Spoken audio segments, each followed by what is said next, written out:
Good morning, everyone. This is class 2 English, and today we are going to learn chapter 3, a freshly backed cake. इसकी exercise पढ़ेंगे हम. पिछली बार हमने यह chapter पूरा पढ़ा था. नाउ यहाँ तक पढ़े थे हम. ये सभी खा रहे हैं केक और नाश्ता कर रहे हैं. यहाँ पे आज हम क्वेश्चन आंसर पढ़ेंगे, समझेंगे. Who is hungry? हंग्री यानी भूखा.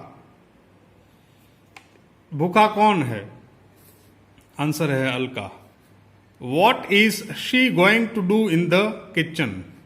केक. वो किचन में गई, क्या करने गई? गोइंग टू डू यानी करना. वो किचन में क्या करने गई? जा रही है, केक बनाने जा रही है. What is Amit doing? Amit क्या कर रहा है? डूइंग यानी अभी कर रहा है. Reading a story book. वह स्टोरी बुक पढ़ रहा है. 3. Does Monica help Alka? Why? क्या मोनिका ने अलका की मदद की? वाई? क्यों? नो. देखो डज है इसलिए नो आंसर आया कि मोनिका ने अलका की हेल्प नहीं की. क्यों? She is writing letters. वह लेटर्स लिख रही है, पत्र लिख रही है. जैसे अभी हम व्हाट्सएप पे मैसेजेस भेजते हैं, वो जब व्हाट्सएप और मोबाइल फ़ोन नहीं थे तो अगर किसी को जानकारी भेजनी है, कुछ कहना है, इनविटेशन देना है तो लोग लेटर्स लिखते थे, कागज़ लिखते थे. और वो कागज़ किसी के नाम लिखकर, उसका घर का एड्रेस लिखकर वहाँ भेज देते थे. Arif is busy. What is he doing? Arif busy है. बिजी यानी काम में, कुछ काम में व्यस्त है, वो काम कर रहा है, फ्री नहीं है. What is he doing? वह क्या कर रहा है? Drawing pictures. वो ड्राइंग बना रहा है, पिक्चर्स ड्राइंग कर रहा है. What is Dev doing? Dev क्या कर रहा है? Putting stamps into album. Dev है वो एल्बम में स्टैम्प्स लगा रहा है. स्टैम्प्स यानी टिकट्स होती हैं जब हम लेटर्स लिखते हैं और रजिस्टर एडी भेजते हैं किसी को, दूसरे गांव, सिटी में, अपने फ्रेंड या रिलेटिव या ऑफिस को किसी की, तो उस पर स्टैम्प लगानी पड़ती है, उसकी फ़ी लगानी पड़ती है. तो वो स्टैम्प पोस्टल स्टैम्प कहे जाते हैं. उस पर अलग अलग प्राइस के होते हैं, 1, 2, 5, 10, 20 रुपए के होते हैं. What is Raj watching? Raj क्या देख रहा है? TV. 7. After some time the house is full of a lovely smell. Where is the smell coming from? Smell यानी जो गंध, नाक से हम जो भी सूंघते हैं. स्मेल अच्छी है तो फ्रेग्रेंस है, और बैड स्मेल है, फॉल स्मेल कह सकते हैं. तो घर में लवली स्मेल किसकी आ रही है?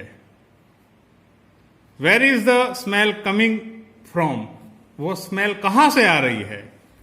Freshly baked cake. देखो जो घर में जो सुगंध आ रही है वो कहां से आ रही है? जो फ्रेशली बेक्ड है, केक अभी बनाया है, उसमें से आ रही है. What do the children call Alka? बच्चों ने अलका को क्या कहा? कॉल यानी कहना.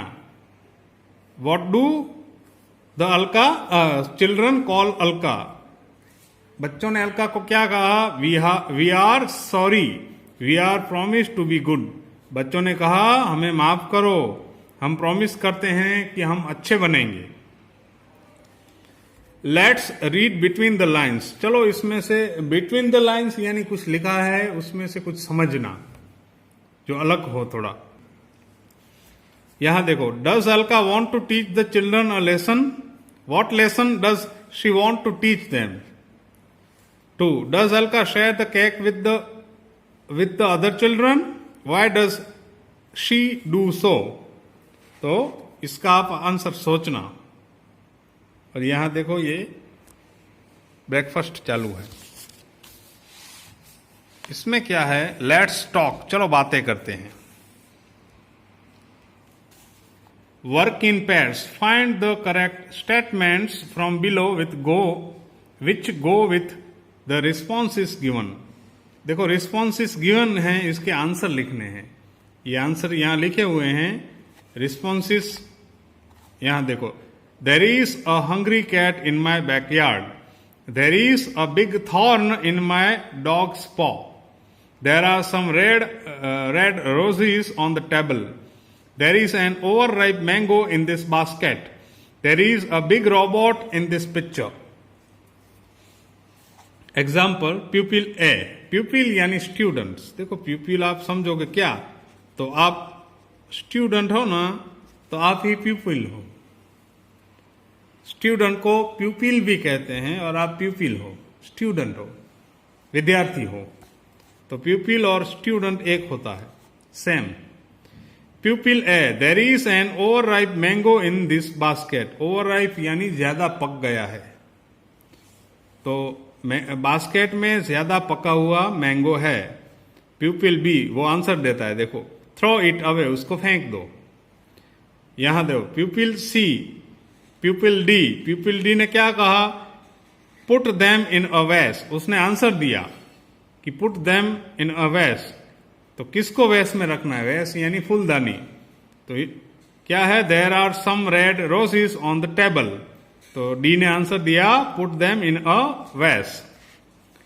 प्यूपिल E. There is a big robot in this picture. Pupil F. Show it to me. इसने पूछा, आंसर दिया शो इट टू मी. इसका क्वेश्चन क्या है? There is a big robot in this picture. Statement ये है इसका. People G. People H. People H ने कहा गिव हर सम मिल्क. तो पीपल जी का स्टेटमेंट क्या होगा कि there is a hungry cat in my backyard. मेरे बैकयार्ड में, घर के पीछे एक भूखी बिल्ली है. तो गिव हर सम मिल्क, उसको थोड़ा मिल्क दो, ऐसा एच ने कहा. आई और पीपल जय. जय ने कहा take him to the vet. Vet यानी वेटरनरी डॉक्टर. जो एनिमल्स है होता है, एनिमल्स होते हैं, उनका डॉक्टर वेट कहलाता है. तो इसका स्टेटमेंट क्या है? There is a big thorn in my dog's paw. Paw यानी पंजा, थॉर्न यानी कांटा. जो भी आप जंगल में जाओ, घूमने जाओ कहीं पे, तो कांटा लग सकता है. इस तरह से इसको भी कांटा लगा है. तो निकालना है, कहाँ ले जाएंगे? वेटरनरी डॉक्टर, जो एनिमल्स हैं उनका डॉक्टर के पास. Listen carefully to some sentences and answer the questions. कुछ सेंटेंसेस हैं, उनको केयरफुली सुनो और आंसर दो. Let's speak. चलो बोलते हैं. क्या बोलेंगे? Fun with sound. साउंड्स के साथ मजे लेते हैं. से दिस वर्ड्स अलाउड. और ये मेरे साथ अलाउड आप घर पे प्रैक्टिस कर सकते हो. ER double E. कैसे बोलेंगे? देखो, girl, bird, shirt, dirty, sweet, green, tree, wheel. तो इस तरह से इनका होगा. पॉज करके, रिवाइंड करके सुन सकते हो. Making sentences. Match to make clear sentences. Clear sentences बनाने हैं तो मैच करो आप. This tree has a lot of fruit on it. इस पेड़ पे बहुत सारे फ्रूट्स हैं, फल हैं. तो ये एक क्लियर सेंटेंस हुआ. दूसरा, the aeroplane fleas through the clouds. Aeroplane है वो क्लाउड्स के थ्रू, बादलों के बीच में से उड़ता है. फ्लाई, फ्ली, फ्लाई यानी उड़ना. Our teacher gives us sweets. हमारे टीचर हैं वो हमको स्वीट्स देते हैं, मिठाइयां देते हैं. My shoes are too tight. Tight यानी तंग हैं. तो मेरे शूज हैं, मेरे जूते हैं, टाइट हैं, मतलब मैं पहनता हूं, मुझे वो मेरे पैर अंदर जाता नहीं है. A long snake lives in my garden. एक लंबा सांप मेरे गार्डन में रहता है. All my friends are coming to my party. मेरे सारे दोस्त मेरी पार्टी में आ रहे हैं. तो इस तरह से आज हम यहाँ तक पढ़ेंगे, बाकी का नेक्स्ट चैप्टर में करेंगे। Good bye.